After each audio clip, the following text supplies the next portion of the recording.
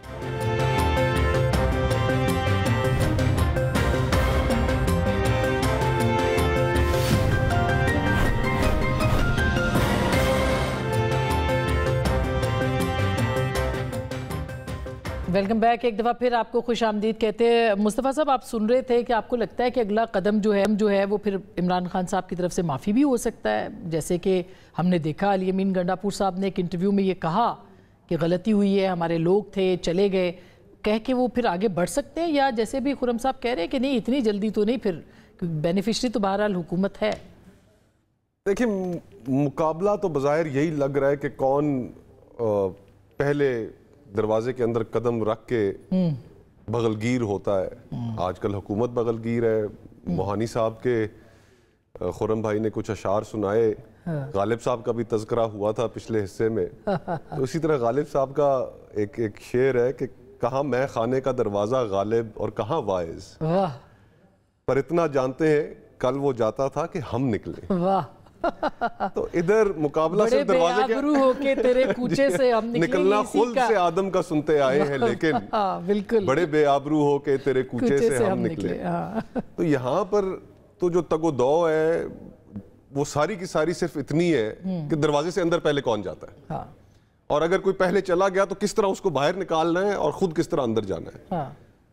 تو اس سیاست میں مگر یہ سی بی ایمز کا حصہ ہو سکتا ہے، کیونکہ یہ پچھلی جو ملاقات ہم نے تو رپورٹ بھی کی، اس میں یہ کہا گیا کہ بھئی ایک تو یہ اس طرح کے جو بیانات ہیں ٹویٹر کے اوپر، جو کہانیاں ہیں یا اس طرح کے الزامات ہیں، اس کو کم ہونا چاہیے، خاموشی اس طرح کی نہیں، لیکن یہ تھوڑی سی نیوٹرل پالیسیز پہ ہونی چاہیے. تو عمل درآمد لگتا ہے آپ کو؟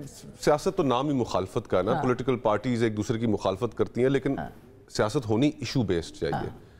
تحریک انصاف کے دوست آئے تھے تحریک تحفظ آئین کے پلیٹ فارم سے، تو میں نے ان کے سامنے بھی یہی گزارش رکھی کہ جناب ایک لارجر ایجنڈا اگر ہم طے کرتے ہیں، جس لارجر ایجنڈا کے تحت ہم اس ملک کو جو درپیش مسائل ہیں ان سے نکال سکیں، ہم نے جو سپیس سیڈ کر دی ہے اس کو ری گین کر سکیں، کوئی ہم ریسٹوریشن آف کانسٹیٹیوشن کی بات کر سکیں، بحالی انسانی حقوق کی بات کر سکیں، ٹیررزم کے اوپر کوئی راستہ نکال سکیں، بلوچستان اور خیبر پختونخوا کے جو دیگر ایشوز ہیں، مسنگ پرسنز ہو گیا اور چیزیں، ان کو ڈسکس کر کے ایک لارجر نیشنل ایجنڈا کی طرف اگر کانورسیشن کو لے کر جائیں گے تو اس میں ملک اور قوم کی بہتری بھی ہے. اور وہ ایسا لارجر ایجنڈا ہونا چاہیے کہ جس کے اوپر نہ مسلم لیگ نون کو کوئی اختلاف ہوگا، نہ کسی اور جماعت کو، کسی پاکستانی کو اختلاف نہیں ہوگا. بالکل. لیکن اب سوال یہ پیدا ہوتا ہے کہ اگر ایک طرف آپ نے وہ کانورسیشن کرنی ہے، گرینڈ اپوزیشن کا الائنس بنانا ہے، یا دوسری طرف جا کر صلح کرنی ہے. تو یہ جو کنفیوژن ہے، اس کنفیوژن کو آپ تحریک انصاف دور کرے. کہ ایک جانب مختلف نوعیت کی سیاست چاہ رہے ہیں اور دوسری جانب یہ تاثر بھی جا رہا ہے کہ جناب یہ تو صرف معافی تلافی کر کے ملنا چاہتے ہیں. ایک کنفیوزڈ سی پالیسی ہے. یہ کلیئرٹی جو ہے یہ بڑی ضروری ہے. اب یہ کلیئرٹی علی ظفر صاحب جیسے لوگ ہی دے سکتے ہیں. علی ظفر صاحب اب ہم کیا سمجھیں کہ اب اگلے قدم پہ کوئی ریئلائزیشن ہوگی؟ چلے معافی کا بہت سخت لفظ ہے لیکن ادارہ تو کہتا ہے کہ معافی مانگیں, آپ یہ احساس کریں اور صدق دل سے مانگیں. تو ہم یہ سمجھیں کہ اگلا قدم یہ بھی ہو سکتا ہے, یا پھر یہ ہے کہ آپ ریئلائز کریں اور بار بار کریں اور نیوٹرل ہو جائیں, آپ ادارے کو کچھ نہ کہیں, آپ پولیٹیکل لوگوں کے اوپر اپنی جو تمام توپیں ان کا رخ رکھیں, تو پھر بات آگے بڑھ سکتی ہے وہاں پہ, یعنی مقتدرہ کے ساتھ یا اسٹیبلشمنٹ کے ساتھ بات چیت کی. دیکھیے جی, جہاں تک پی ٹی آئی کی پالیسی ہے, ابھی جو کوکر صاحب نے بتایا, ہماری بھی وہی ایک ایجنڈا ہے, بڑا واضح طور پہ ایجنڈا ہمارا بتایا گیا ہے کہ آپ جتنی سیاسی جماعتیں ہیں, جتنی اپوزیشن میں ہیں, ان کے اپنے ٹھیک ہے نظریے ہو سکتے ہیں, لیکن آپ ان کو جوائنٹ جو کامن گراؤنڈز ہیں, اصولوں پہ جو ہے, وہاں ان کو ایک جگہ پہ بٹھائیں اور ایک ساتھ اپوزیشن کریں. اور یہ سارے جو معاملات انہوں نے بتائے, جہاں انسانی حقوق کی بات ہے, بنیادی حقوق کی بات ہے, جمہوریت کی بات ہے, الیکشن کے مینڈیٹ کی بات ہے, ٹیررزم کے خلاف جنگ کی بات ہے, سیکیورٹی کا ایشوز ہیں, فارن پالیسیز ہیں, یہ سارے جہاں اصولوں پہ ہم اکٹھے ہو سکتے ہیں, ہم بیٹھنا چاہیں گے اپوزیشن کے ساتھ, اور ہم اپنی جو تحریک ہے اس کو چلائیں گے. تو تحریک کی جو جنگ ہے اس میں کسی قسم کا فرق نہیں آیا. ہاں, دیر سے ہم کوشش کر رہے ہیں کہ یہ جو مذاکراتوں کی حل ڈھونڈا جائے, یہ جو سیاسی ایک برہان ہے, کیونکہ ورنہ اکنامک جو ہماری اکنامک پالیسیز ہیں وہ چونکہ کہیں نہیں جا رہی, اس کا نقصان ہی ہوگا الٹیمیٹلی ہم سب کو. تو ان کو بہتر لیکن سر اس کے لیے میں بھی ایک شعر پڑھ دوں, کیونکہ سب نے پڑھا ہے کہ بیمار ہوئے جس کے سبب اسی اتار کے لڑکے سے دوا لیتے ہیں, تو وہ پھر وہی بات ہو جائے گی سر, نہیں؟ نہیں, میں کہہ رہا ہوں کہ وہ جو ہم نے کوشش کی, اور ہم ہر فورم پہ ہر ایک کے ساتھ ٹرائی کریں گے ضرور کہ کوئی حل ڈھونڈا جائے, لیکن کوئی معافی کا سوال پیدا نہیں ہوتا. کوئی معافی کا جو آپ نے لفظ استعمال کیا, یہ تو اگر ہونا ہوتا یا کوئی این آر او کی بات ہوتی تو بہت پہلے ہو چکی ہوتی, 540 دن نہ گزرتے, یا اتنی ہم جو جھیل رہے ہیں, اتنی ظلم جو ہمارے سامنے اوپر ہو رہا ہے, اس کو ہم نہ برداشت کرتے. ہم بہت پہلے این آر او کر چکے تھے. کوئی معافی, این آر او ڈیل, یہ تو بالکل آؤٹ آف کوشچن ہے.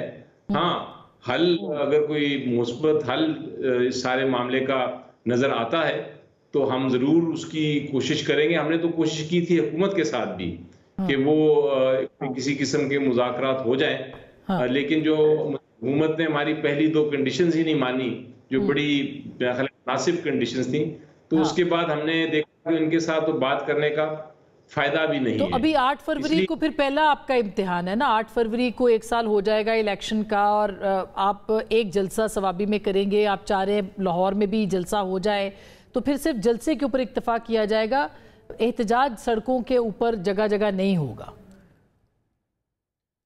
دیکھیں, وہ بھی ہو سکتا ہے, اسٹریٹجی میں تو ہے وہ. ابھی 8 فروری کو تو جو ہے وہ تو مین جلسہ ثوابی میں ہوگا, لیکن اس کے علاوہ جو آگے چل کے اسٹریٹجی تبدیل بھی ہو سکتی ہے, ایڈ بھی ہو سکتا ہے.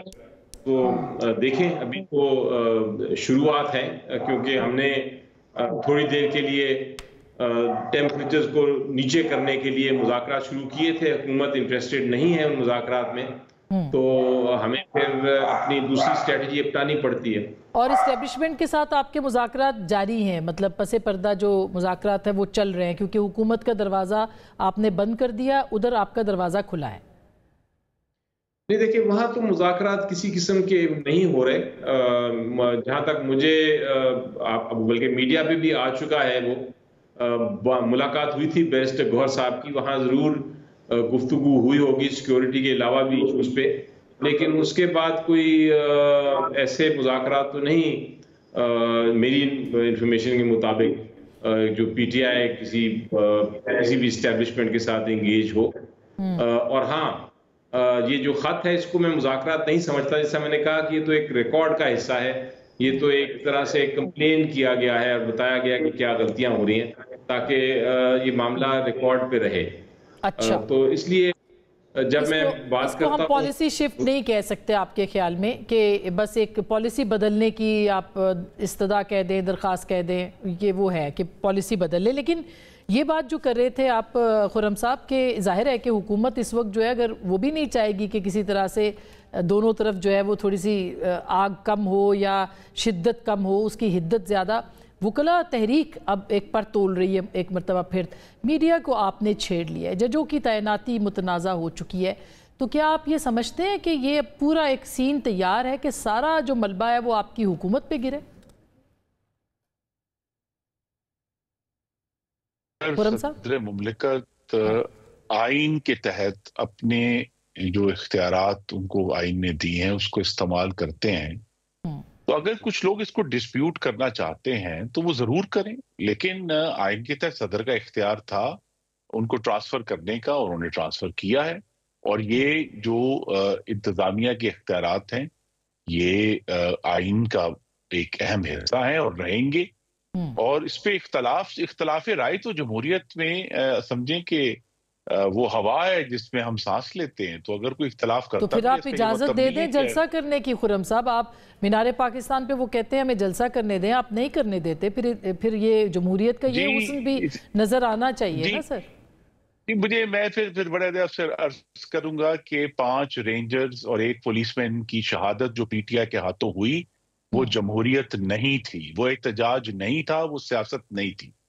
تو لہذا جہاں جانیں جاتی ہیں خاص طور پہ سیکیورٹی اہلکاروں کی, اس کو آپ پھر سیاست نہیں کہہ سکتے, اس کو جمہوریت نہیں کہہ سکتے. تو پی ٹی آئی نے ابھی ثوابی میں پرامن جلسہ کریں تاکہ ان کا ایک ریکارڈ اسٹیبلش ہو کہ یہ بغیر کسی کو جو ہے نقصان پہنچائے, کسی املاک کو نقصان پہنچائے, یہ اپنا سیاسی اجتماع کر سکتے ہیں. کیونکہ ادروائز جب بھی یہ اکٹھے ہوتے ہیں کے پی کے علاوہ کسی بھی صوبے میں, وہاں یہ ایک نقصان پہنچاتے ہیں, املاک کو نقصان پہنچاتے ہیں, انسانی زندگیوں کو نقصان پہنچاتے ہیں. جو عام پرامن شہری ہیں ان کے کاروبار اور روزگار اور ان کے معاملات. تو اس لیے آپ جمہوریت کی یہ شق جو ہے اس کے اوپر بالکل عمل درآمد نہیں ہونے دیتے کہ بھئی پنجاب کے اندر کوئی اجازت ہو ان کو کہ وہ اپنا اظہار کر سکیں.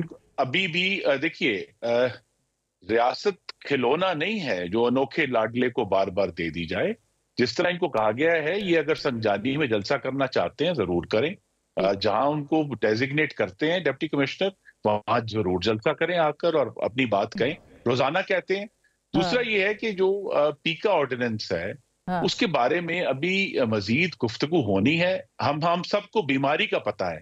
بیماری یہ ہے کہ آپ سے زیادہ کوئی نہیں جانتا کہ خاتون صحافیوں پر جس قسم کے فحش اور غیر مہذب ان کے خواب کے ویڈیوز بنائے گئے, پاکستان کے ریاستی اداروں کے خاندانوں کے اوپر جس قسم کی جو ہے وہ قابل اعتراض گفتگو اور ویڈیوز اور تصویریں بنی. تو سر ہمیں یہ کہہ بھی رہے ہیں کہ ڈیفیمیشن کو آپ مضبوط کریں, ہمیں یہ کہہ رہے ہیں کہ اس کی ایک مدت رکھیں, اس کی آڑ میں آپ آزادی صحافت کو تو نہ ختم کریں نا. نہیں دیکھیے, تو ابھی تک ہم نے نہیں دیکھا کہ آزادی صحافت کو کوئی کسی بھی طرح ہم نے کوئی نقصان پہنچتے دیکھا ہے. جہاں بھی ایشوز اٹھیں گے ہم اس پر بات کرنے کے لیے تیار ہیں. کوئی بھی قانون حرف آخر نہیں ہے, اس میں اگر غلطیاں آتی ہیں, اس کی امپلیمنٹیشن میں غلطیاں آتی ہیں, ہم بات کرنے کے لیے تیار ہیں. اور چلے یہ تو اچھی بات ہے. میں صحافی تنظیموں سے بھی میں یہ کہنا چاہتا ہوں کہ وہ ہمیں یہ جو ایک میلہ الزامات اور جھوٹ اور لائبل اور سلینڈر کا میلہ لگا ہوا ہے, آپ ہمیں بتائیں کہ اس کو کیسے نمٹنا ہے قانون اور آئین کے تحت. اس میں اس کو جو کرمنلائز کیا گیا اس کو ختم کر دینا چاہیے. اس میں بہت سے خیر آفیشل فورمز پہ یہ بات ہوئی بھی ہے اور ہوگی بھی, ہماری تنظیمیں بات کریں. میں چھوٹی سی آئندہ آنے والے دنوں چلے آپ تیار تو ہوئے کہ آپ اس کو چینج کریں. دونوں ایوانوں میں اسلام آباد میں قومی اسمبلی موجود ہے, سینٹ موجود ہے. ہم ہر جگہ یہ بات سننے کے لیے اور اس قانون کو ریفائن کرنے کے لیے بالکل تیار. کی معافی چاہتا ہوں خرم بھائی, اسٹینڈنگ کمیٹیز میں کہیں پر صحافی گئے, ان کی بات نہیں سنی گئی, اس قانون کو بلڈوز کیا گیا. تو مشاورتی عمل کے لیے اسٹینڈنگ کمیٹیز کا تو فورم موجود تھا,